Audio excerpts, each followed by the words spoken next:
itu tadi untuk bagian administrator. Selanjutnya kita akan coba bagian ataupun level panitia. Saya coba untuk login dulu. Lihat siapa panitia yang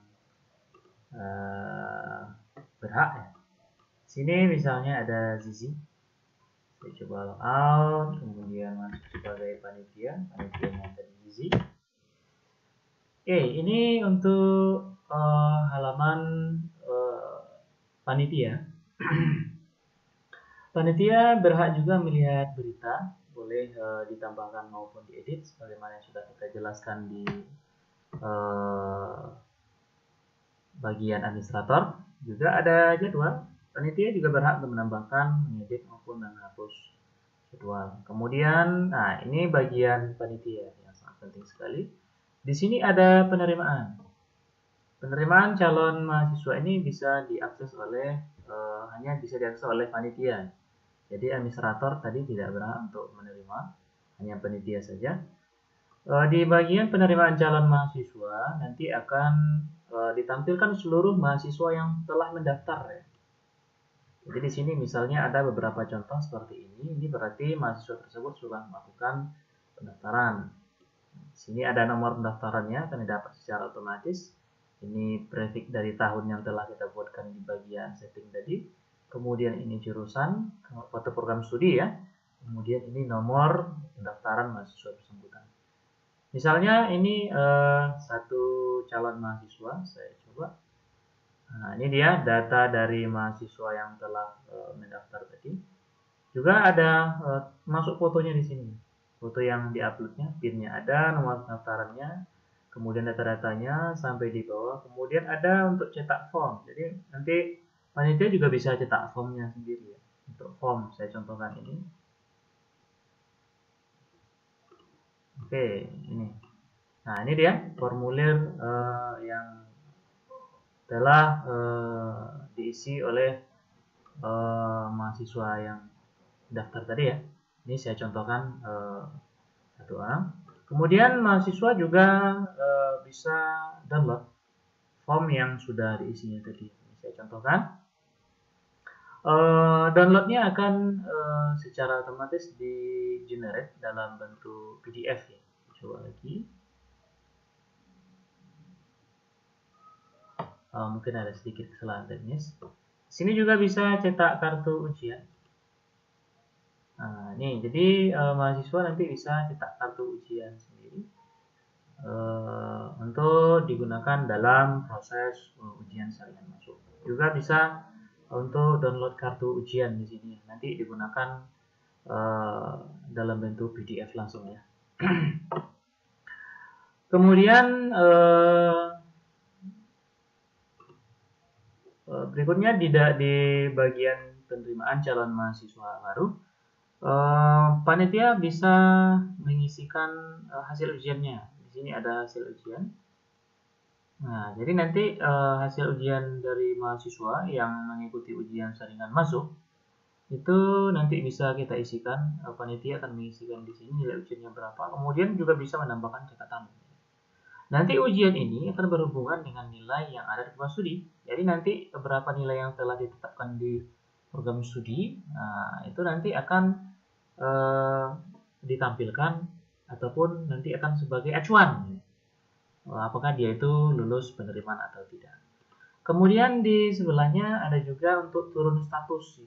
Artinya di sini kalau seandainya ada data yang salah isikan oleh calon mahasiswa, data ini bisa diturunkan lagi. Artinya mahasiswa diperbolehkan untuk mengedit datanya. Karena kalau seandainya sudah mengirim datanya seperti ini, sudah diisi lengkap, maka data tersebut tidak bisa di-edit lagi oleh mahasiswa.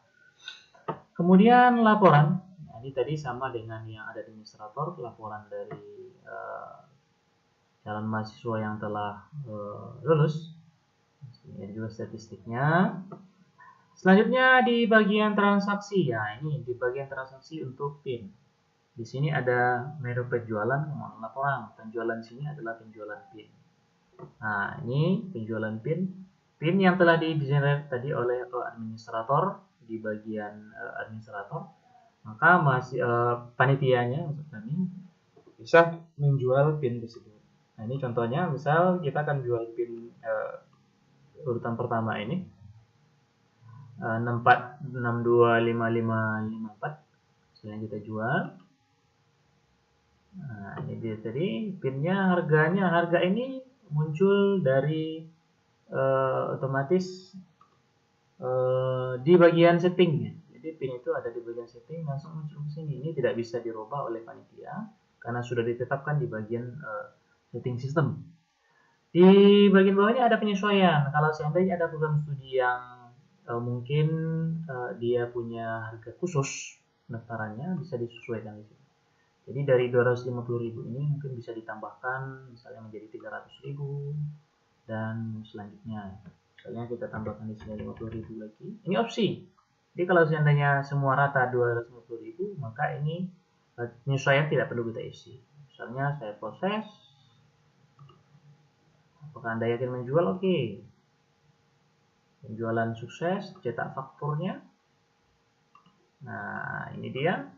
Faktur pembayaran PIN tadi, PIN daftaran, PIN-nya ada, kemudian harganya berapa, kemudian ditambah juga barcode-nya juga ada di sini. Ini saya tutup. Selanjutnya ada juga laporan. Di sini juga ada statistik PIN, berapa PIN yang tersedia, kemudian total semuanya yang sudah dijual berapa, hari ini berapa. Ada juga keranjang. Keranjang ini kalau seandainya ada pembayaran yang gagal, maka atau juga ada pengiriman paksa halaman transaksi, akan disimpan dalam keranjang. Ini juga bisa dijual kembali. Kemudian ada laporan. Laporan ini laporan dari PIN yang sudah dijual oleh panitia. Kemudian master, ini tadi PIN pendaftaran. Untuk bagian administrator, panitia maksudnya hanya bisa melihat saja. Jadi tidak bisa menambahkan PIN-nya. Jadi kalau seandainya ada yang komplain dengan PIN-nya, maka PIN tersebut bisa lihat di sini. PIN yang sudah dibeli tadi, apakah dia sudah terjual menggunakan oleh orang lain atau sebagaimana, atau untuk mencetak kembali faktur dari PIN yang sudah dibeli tadi. Kemudian di bagian ini juga ada user yang diakses oleh panitia hanya bagian calon mahasiswa. Jadi untuk level panitia lainnya dan juga administrator itu tidak bisa dilihat oleh panitia. Kemudian ini tadi lupa, panitia juga bisa mengganti gambarnya. Kemudian juga bisa mengganti dari profil akunnya di sini. Passwordnya bisa diganti, email, kemudian nama lengkapnya juga di sini. Seperti ini. Oke. Nah, itu bagian panitia. Selanjutnya kita akan